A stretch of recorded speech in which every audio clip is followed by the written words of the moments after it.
और एक दिन वही हमारी माई हमसे कहती है, ए मनोज, तू जाना तला झुरी तिवारी के मेहरारू के उनके घर मिल गई, मोदी जी घर दिले बाड़े।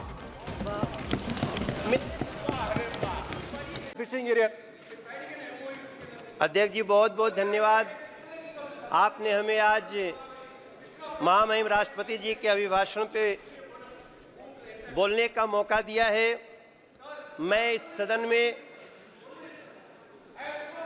तीसरी बार आया हूं और मैं दिल्ली से, नॉर्थ ईस्ट दिल्ली के जनता का बहुत धन्यवाद करना चाहता हूं, जिन्होंने हमें तीसरी बार चुन के भेजा और सिर्फ हमें ही नहीं भेजा बल्कि हमारे दिल्ली के 7 के 7 लोगों को तीसरी बार जिता करके भेजा है। हम सभी यहाँ सांसद खड़े हैं,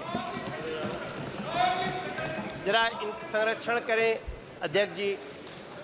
मात्र मुझे ही नहीं भेजा बल्कि हमारे 7 के 7 सांसदों को तीसरी बार भेजा और नरेंद्र मोदी जी में वो विश्वास दिलाया। आज तक दिल्ली में नया इतिहास बना, कभी तीसरी बार 7 सांसद 7-0 से जीत के आए ही नहीं। ये विश्वास है हमारे नरेंद्र मोदी जी के प्रति, देश के प्रधानमंत्री जी के प्रति। और मैं पूरी दिल्ली के सहित अपने लोकसभा के लोगों का बहुत धन्यवाद करना चाहता हूं।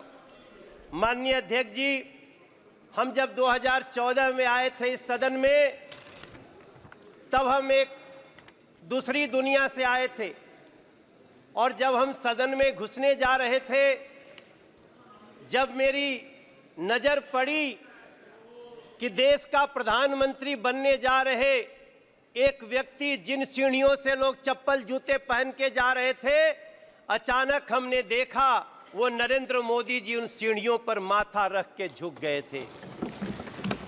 हमारे जैसे लोग जो किसी और दुनिया से राजनीति में आते हैं, उनके लिए एक बड़ा एग्जाम्पल था।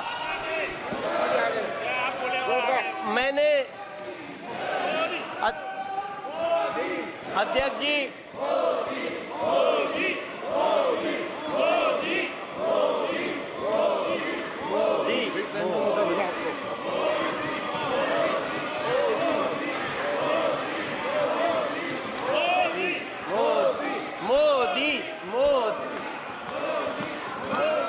भारत माता की। अध्यक्ष जी, जब मैं पहली बार यहाँ आया था तो हमने देखा देश के होने वाले प्रधानमंत्री उन सीढ़ियों पर माथा रख के आगे बढ़ रहे थे।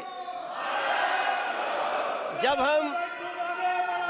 हम दूसरी बार, माननीय अध्यक्ष जी, जब हम दूसरी बार 2019 में जब हम संसद में आए तो हमने देखा देश के प्रधानमंत्री पद पे आ रहे नरेंद्र मोदी जी ने सबसे पहले संविधान को ऐसे माथा झुका करके प्रणाम किया।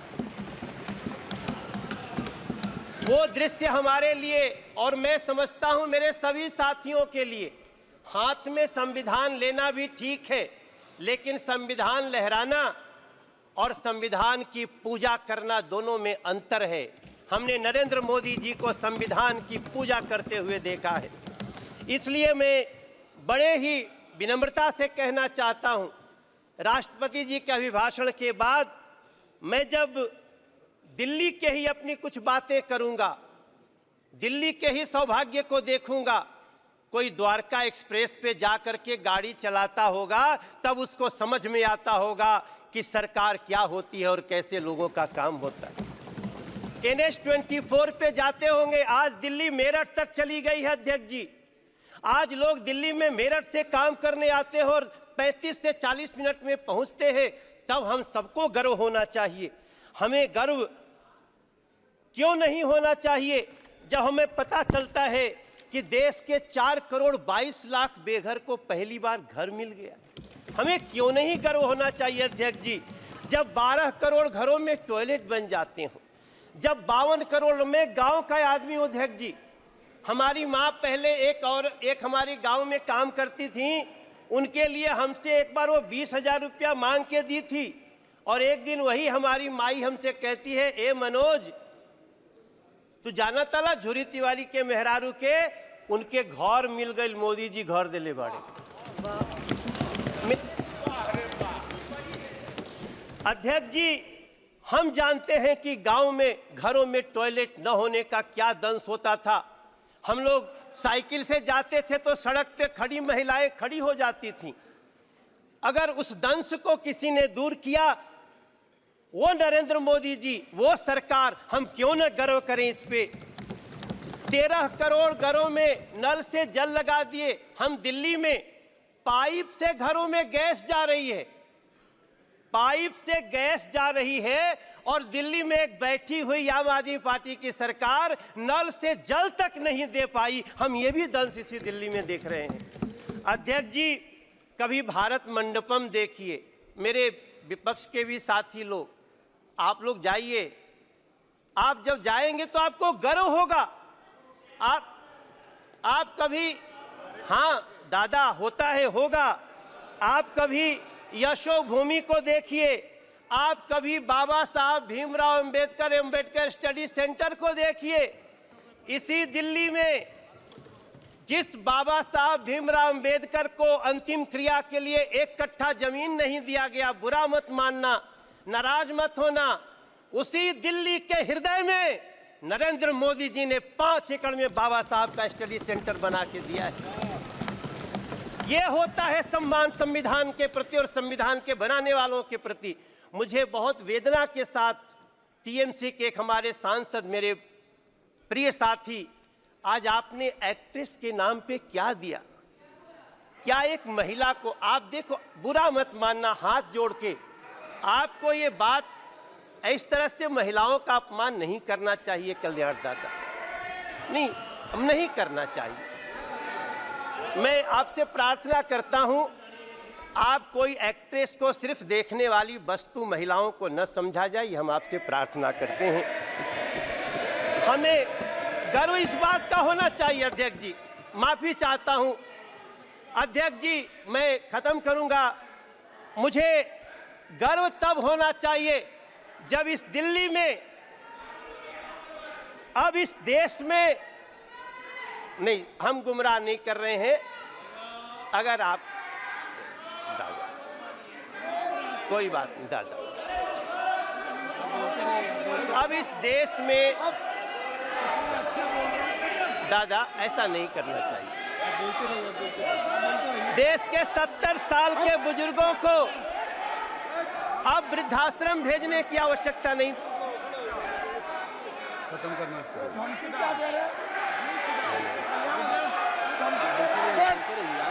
जी अध्यक्ष जी,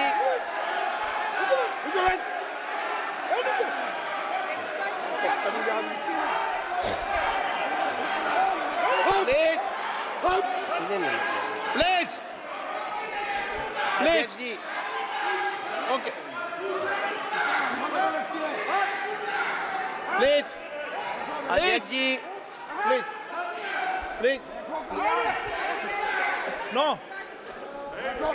अध्यक्ष जी, अध्यक्ष जी, हमको गर्व होता है वंदे भारत जैसी ट्रेन में बैठकर।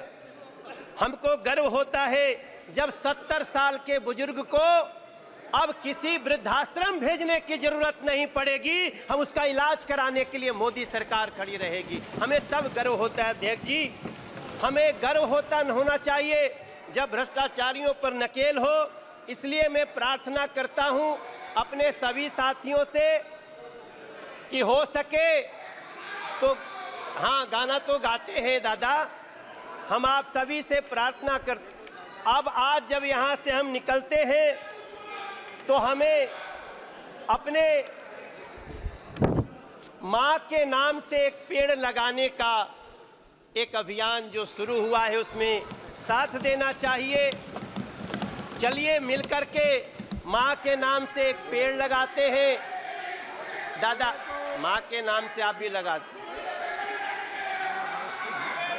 कल्याण जी, माँ के नाम से एक पेड़ लगाइए।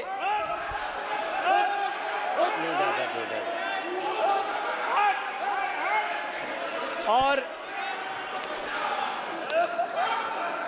मैं अध्यक्ष जी, मैं एक लाइन के प्लीज नरेंद्र मोदी जी सरकार को प्लीज तीसरी बार अगर इस देश की जनता ने चुन के भेजा है,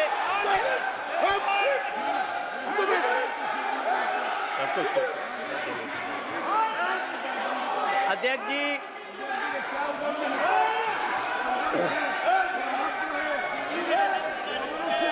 बैठो। प्रसून जी अध्यक्ष जी, प्लीज मैं नो। दो पंक्ति के साथ अपनी वाणी को विराम देने जा रहा हूं। नरेंद्र मोदी जी को तीसरी बार देश ने ऐसे ही नहीं चुना है।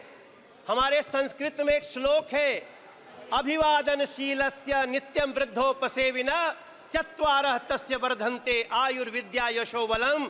नरेंद्र मोदी जी की भी आयु बढ़े, नरेंद्र मोदी जी के सरकार की भी आयु बढ़े, ये इस देश की जनता चाहती है। आपने हमें बोलने का मौका दिया। मैं राष्ट्रपति जी के अभिभाषण को बहुत ही उत्तम मानता हूं, बहुत समर्थन करता हूं। आपको धन्यवाद देता हूं।